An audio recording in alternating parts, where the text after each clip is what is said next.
बार बार अखिलेश यादव का अपमान हो रहा है, फिर भी वो उसी व्यवस्था में जा रहे हैं। देखिए, चूंकि उस व्यवस्था में जकड़े हुए हैं, जो समंती लोग हैं, उनके पास पैसा है, ब्रेन है, ये मैं मानता हूँ।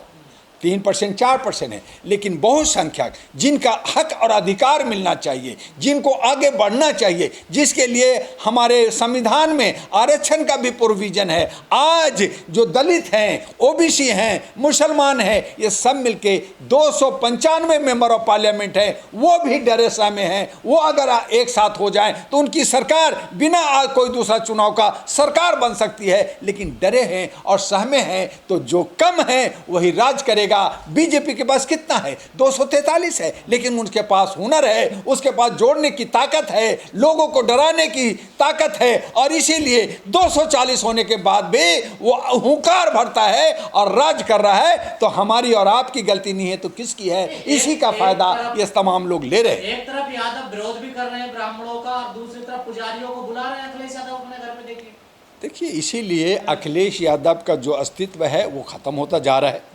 वो जिस राजनीति को करना चाहते हैं कि मैं भी हिंदुत्व करके, जैसे देखिए एक आरएसएस का एक पैटर्न बन गया जी, मैं हिंदुत्व बनाऊंगा, मैं हिंदू बनाऊंगा, सबको जोड़ूंगा। थोड़ी ये जो ब्राह्मणवाद और यादववाद वगैरह हो जाता है तो उसमें कहते हैं देखो भाई हमें नुकसान पहुंचा रहे हो, ऐसा मत करो, तो उसका विरोध होता है। आज जो है 4 वो जो ब्राह्मण हैं उनको जो है समाज से बहिष्कार किया जा रहा है, उनको जो है जात से बहिष्कार किया जा रहा है, चूँकि ये दिखावटी आरएसएस और बीजेपी कर रही है। लेकिन जो बहुजन हैं, जिनकी जो है अपनी जात का, यादवों के अस्तित्व का, उसके मान सम्मान को बचाना चाहिए, वो भी अगर उसी सुर में बात करता है तो फिर आप यादव की राजनीति करना छोड़ दीजिए, आप समता की बात कीजिए, मानवता की बात कीजिए, और भारत सभी भारतीय हैं, उनको सबको साथ लेके चलिए। मैं मानूंगा कि आप फिर यादव की राजनीति नहीं करते। वो तो पीडीए की बात करते, कह रहे पीडीए का अपमान हो गया।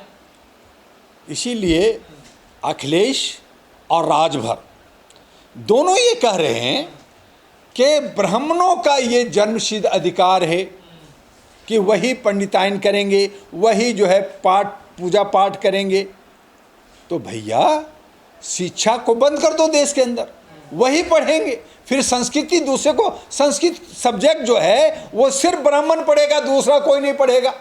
अगर मैं मुसलमान हूँ और अगर मैं संस्कृत पढ़ता हूँ, वेद पढ़ता हूँ, पुराण पढ़ता हूँ, सारे ज्ञान में रखता हूँ, तो क्या मैं पाठ नहीं कर सकता? तो जब समता का आता है, जब सेकुलर देश की बात आती है, और वहाँ पे अगर आप जो है जात में बांट के कि उसका जन्मसिद्ध अधिकार है, तो इसी जन्मसिद्ध अधिकार की तो लड़ाई है।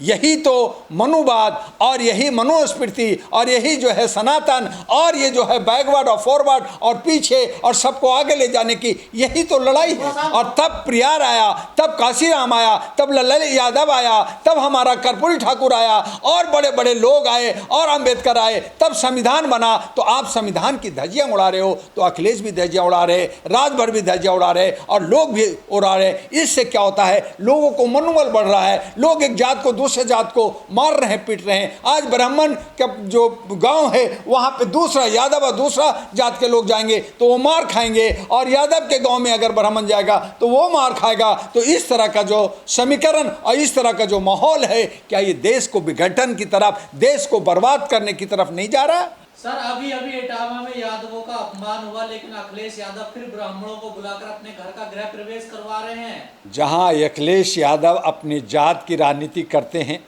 यादवों की राजनीति करते हैं, वहीं अपना सेक्रेटरी ब्राह्मण को बनाते हैं, वही उनका घर का शुद्धिकरण कराते हैं।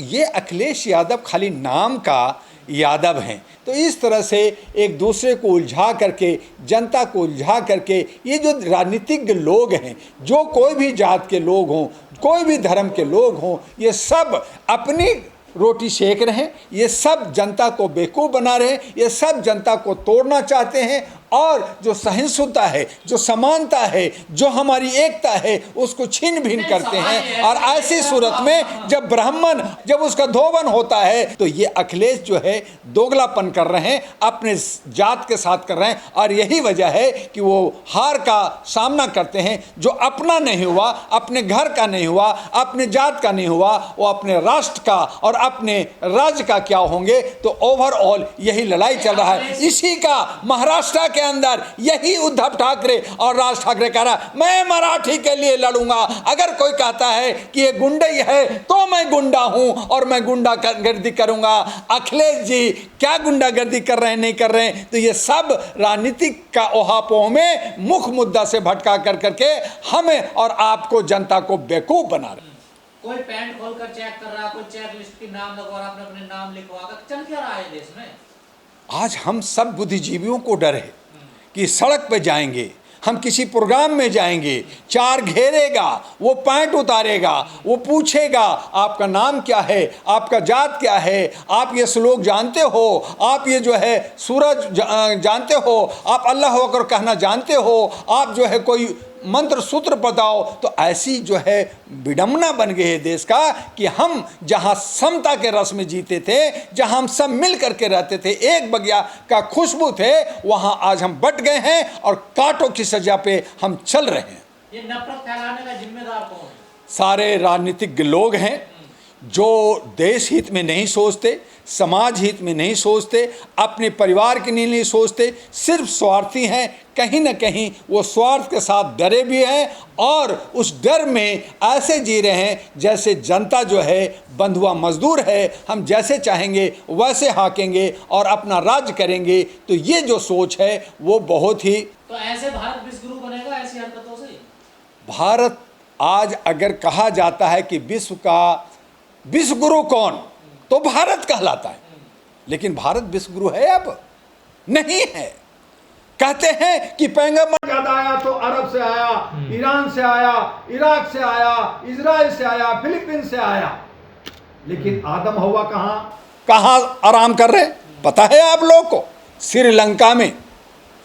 तो हर जगह, हिंदुस्तान में भी। तो इसी तरह से हमारे महापुरुष लोग हर देश में, हर भाग में, पृथ्वी के हर हिस्सा में रहे। इसलिए भारत की एक आवाज़ थी कि विश्व कुटुंब का हमारा नारा था। हम सब एक हैं लेकिन हम एक नहीं हैं, हम अनेकता में टूटे हुए हैं, बिखरे हुए हैं। और ये सब का जिम्मेदार सिर्फ लालची, लोभी और जो है जयचंद टाइप के नेताओं का हरकत है, जिसकी वजह से हम लोग बट रहे हैं। जिनको हम जनप्रतिनिधि कहते हैं, जिनको हम सेवक कहते हैं, जिनको हम चौकीदार कहते हैं, वो अपने दायित्वों का निर्वहन नहीं करता और वो सिर्फ मलाई खाने के लिए एन केन प्रकार तरीके से जोड़ तोड़ कर करके हमें और आपको सबको भटका करके और बांट करके रखना चाहता। लेकिन अखिलेश जी की बिरादरी के लोगों के बाल कतरे गए, मुंह तो छिड़का गया उन पे, उसके बावजूद जहां आपको जब अगर कोई बदमाश या कुछ कहता है, जब आपका बुलडोजर चलता है, यही योगी बुलडोजर चलाते हैं, तो बुलडोजर क्यों चल रहा है, सुप्रीम कोर्ट तक जाते हैं, बुलडोजर का खिलाफ करते हैं। जब आपके समाज को जो है उस पर मूत्र विसर्जन होता है तो आप उसको मॉल पुलाव खिला रहे हैं, उनसे पूजा करवा रहे हैं। आपने कहा